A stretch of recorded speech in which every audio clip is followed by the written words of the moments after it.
Do you have more than one crochet pattern and you're wondering as you start to collect some of those, how are you going to store and find all of your amazing patterns that you're finding?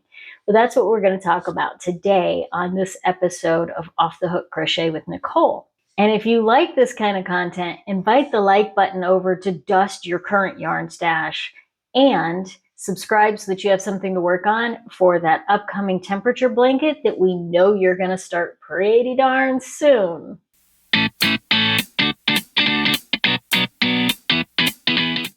Okay, so let's dive in. Why do we care about pattern organization? Well, if you're like me, you are on the socials and you're always getting inspired by the latest, greatest patterns, whether it's the Taylor Swift dress or the granny square cardigan, or just something that you feel inspired and that you fall in love with. So you want to store that. Sometimes those are purchased patterns. Sometimes they're just patterns that you found and they're free, but you still want to know where to go back. I have a tendency to be an over-organizer around this kind of stuff, but not everybody is. And I get that the easiest way to stash these is often just to print them out or store them on your hard drive. But then how do you find them when it's time to go back and figure out, oh my gosh, you know what? I really wanted to make that one particular project.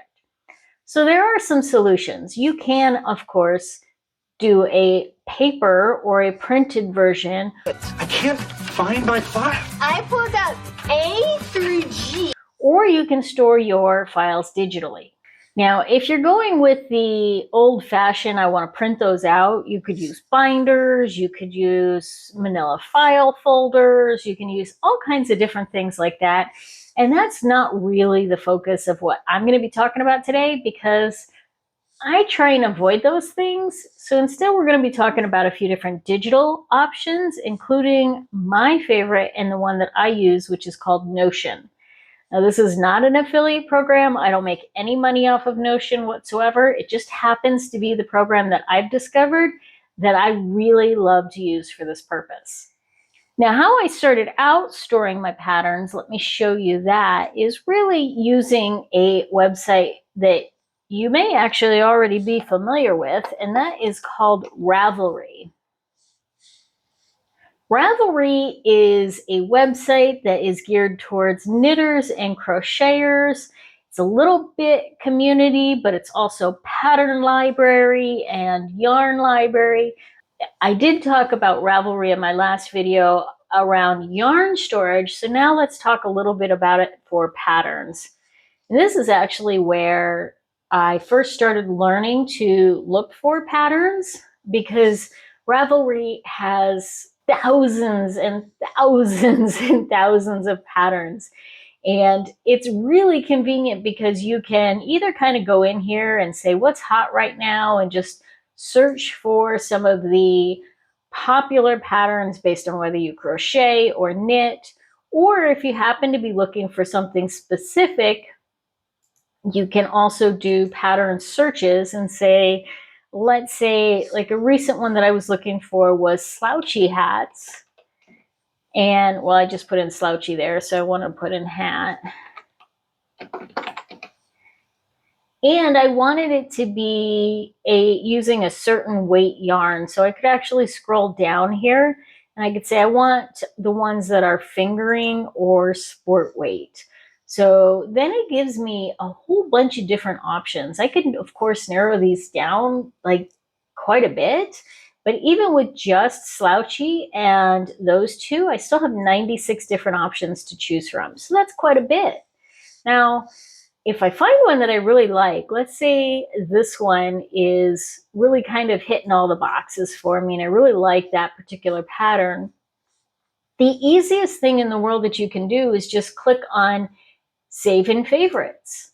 And then this gives you that option to save it so that whenever you go in here to your Ravelry, you can click on all of your favorites and see all of the different patterns that you really like, and they're all right there. The problem is, once it's in your favorites, it's not that easy to search only those particular patterns that are in your favorites. So you can do a little bit of a search with this, and you can use certainly tags and things like that, but it's not as functional as you might like it to be. So it's not my favorite way to store patterns. Now, of course, if you have a pattern that you really like and you've either already purchased it or you've downloaded it, let's say it's a free pattern. This one actually doesn't even have the link for it, but let's say it did. You could save this on a Google Drive folder or something like that. But again, if you do that, you still don't have that flexibility of searching for different things within that particular pattern. So that's not really a great sort of storage method in that sense. If we're not going to use Ravelry and there's a better way than just downloading, what would that be?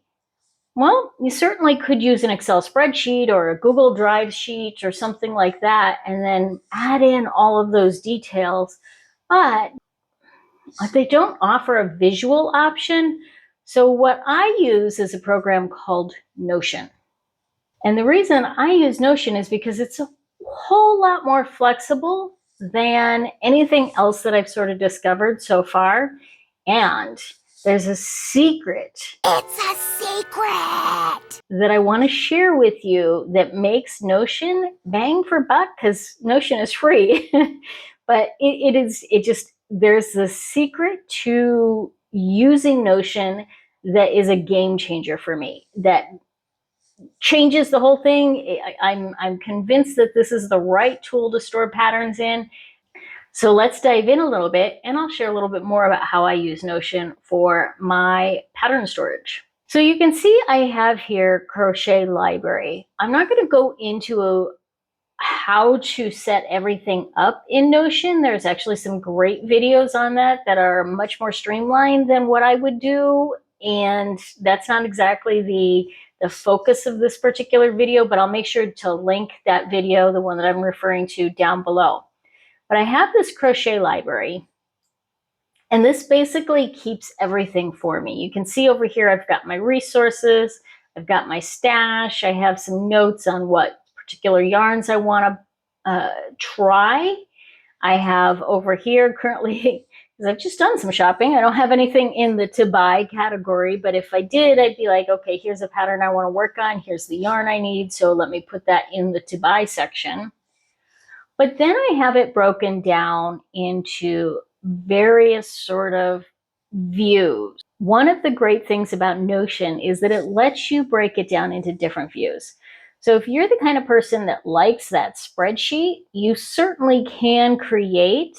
So if you're the kind that likes that spreadsheet, you certainly could change this into a spreadsheet format, and then it shows it to you just like a spreadsheet. I tend to like more of that board view. I like to be able to see the photos. So I like the gallery view, and that gives me that option to really have that visual component to what it is that I'm working on. Now I have these set up so that these are the current whips. These are the patterns that I'm actually working on right now. Then I also have the ones that I have planned. Like these are the ones that I'm like, oh my gosh, these are the things that I want to make very soon. So once I wrap up one or two of these, I will start on one or two of these. And then I have my entire crochet pattern library. And this is actually broken down. If I switch to gallery, it shows me every pattern that I have. If I switch to wearables, that's just the ones that are tagged as wearable, etc. So I've got household, I've got seasonal, I have all kinds of different categories, so that when I'm searching for something specific, generally I'm going to be looking for something that, you know what, maybe I want to wear a wearable. Or I want to work on a wearable. I want to make something to wear. So I'm going to switch over to that and look for something in there. Now, the extra side benefit is, just like in Ravelry, where you could search based on different criteria, you can actually search based on that same criteria here as well. So let's go back to looking for that slouchy hat. So if we wanted to do a search for a slouchy hat, I know I don't have anything in here, so there probably won't come up much other than the slouch hat that I'm currently working on. But it'll come up that way, and I can filter that criteria based on all of the information. So let's dive in a little bit and talk about what kind of information I have in a specific pattern. I'm actually going to pull up one of the patterns that I know that I already have formatted the way that I like it, and that's this desktop succulent. Now, I'm going to go through each of these. These are called properties and tell you what it's about and how it works for me. So the first one is tags, and this just kind of lets you put in just any sort of thing that isn't captured anywhere else. So if you want to search for something, and let's say this was, a Halloween themed, I could tag it that so that anytime I wanted to find something that was Halloween related, there it is.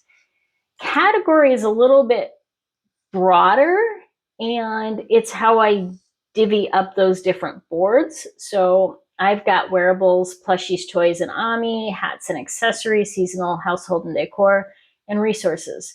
The nice thing is you can create any sort of category you want. So if these categories don't work for you, you can create your own categories. It's completely customizable that way. I'm not limited to what somebody else says I have to have for this.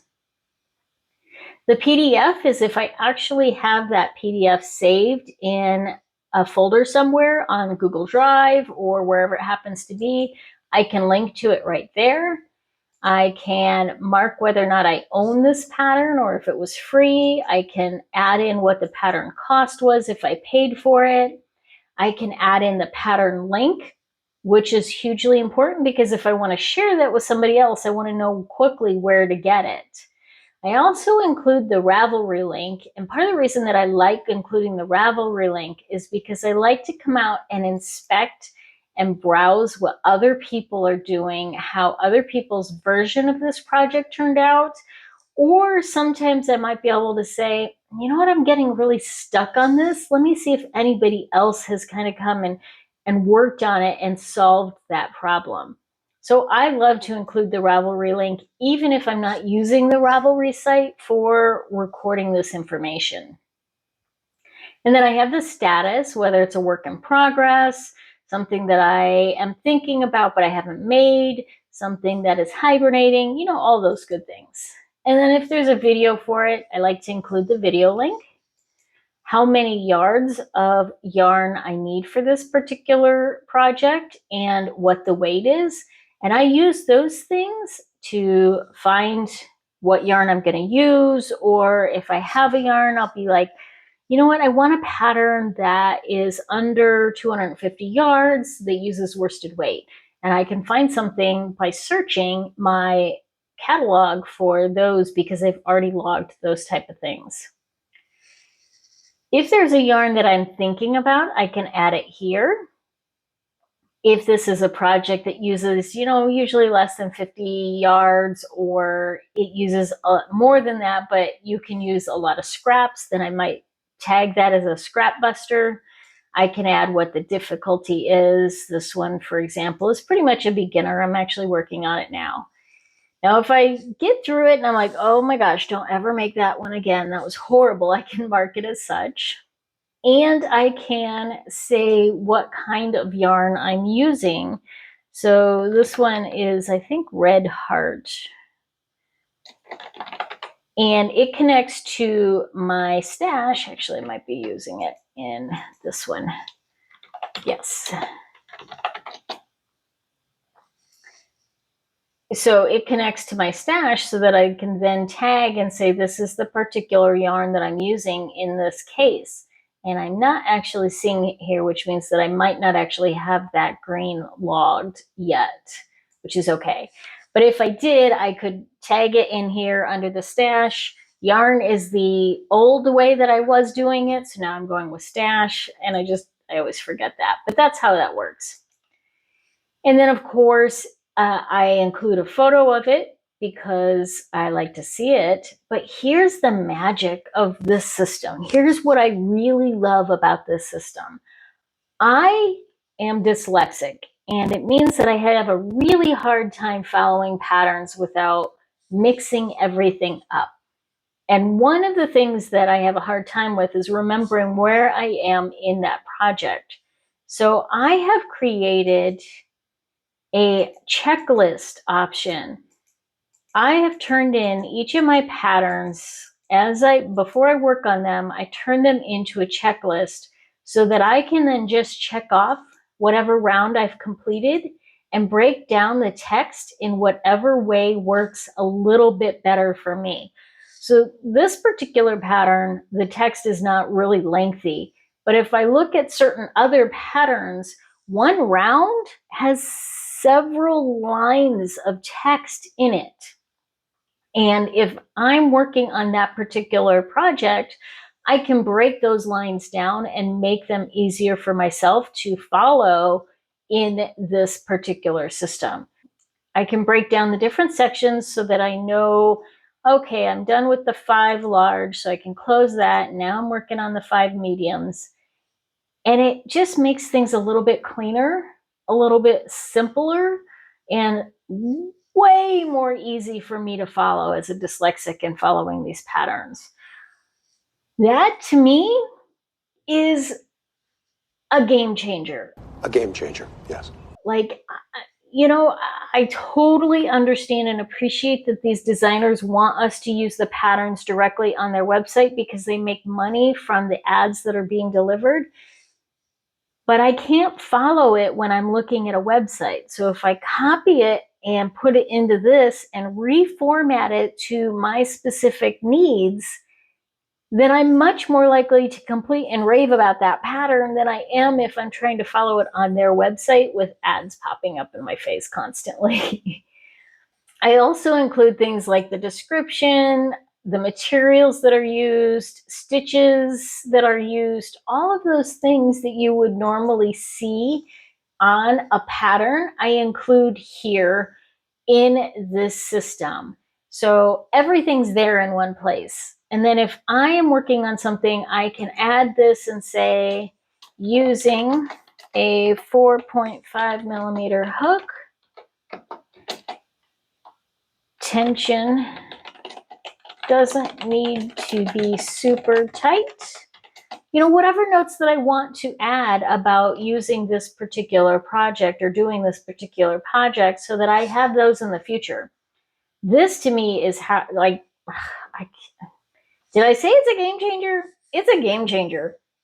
It's a no-brainer for me to use this system. And the other benefit over using Ravelry or something like that, I can actually have the app for this right on my tablet or my phone so that, and you probably won't be able to see this because there's probably a glare, but I can pull it up and I have that checklist right next to me, sitting next to me on the couch or wherever it is that I'm crocheting. I can take that with me without having to worry about crumpling up papers or getting papers lost. It is all right there at my fingertips. Have I said this is a game changer? I get it. We all get it. I really think this is a game changer. This has made it so that I absolutely love to crochet. Now, there is another thing that I have in here, which is inspiration.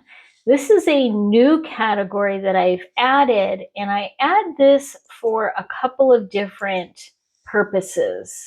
Now that we can see this as photos, the inspiration is for a couple of different purposes. One is I will grab photos of sweaters. Like this one, I think is on sale on Amazon or Temu or something like that, Temu.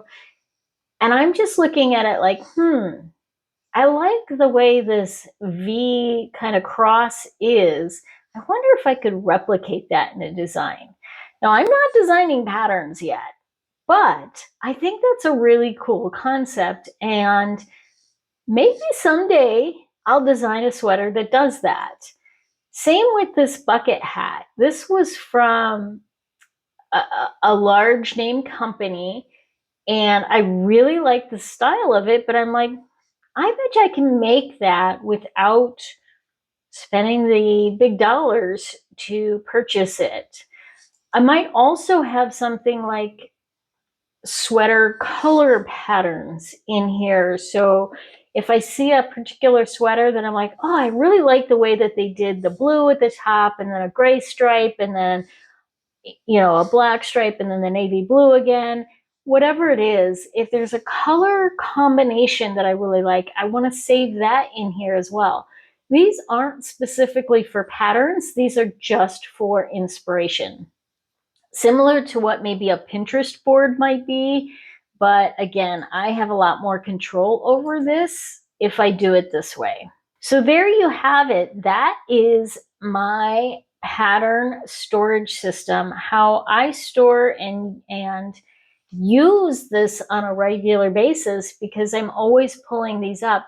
Now, let me tell you, this is always going to be my first go-to. If I'm like, I really want to work on a purse today, or I don't have any clue what I want to work on, I will just scroll through these and get some inspiration. And if I don't find that inspiration on here, then I'll go out to Ravelry or Etsy or Instagram or one of those other sources for inspiration from that point. And again, for me, pattern storage is really more about being able to find and use the patterns than it is just to have a big collection of papers or files. So the more usable that storage is going to be, the much more beneficial to me it will be. That's why I love using Notion for this purpose. Ravelry would be a great secondary option, but Notion it checks a lot more boxes for me. It has a lot more flexibility. It has a lot more customization. And I don't have to worry about where it's going to go. Ravelry might disappear tomorrow. Notion's probably going to be around a little bit longer than that. Although honestly, it could disappear tomorrow too. So who knows? I mean, even Google could disappear tomorrow. So paper, your house could catch fire and then all your files are gone. So there is no infallible solution as far as that goes. I just happen to really like this one for my purposes, and maybe you will too. If you have a different solution that you really like, I'd love to know about it. Share it with me in the comments below. What makes you love the system that you're using? Or are you like not using anything and you're kind of okay with that? Tell me in the comments. It's all good because this is how we let ourselves off the hook. We get to do whatever works best for us. And if something's not working for you, let yourself off the hook and try something new. We'll talk to you next week on another episode.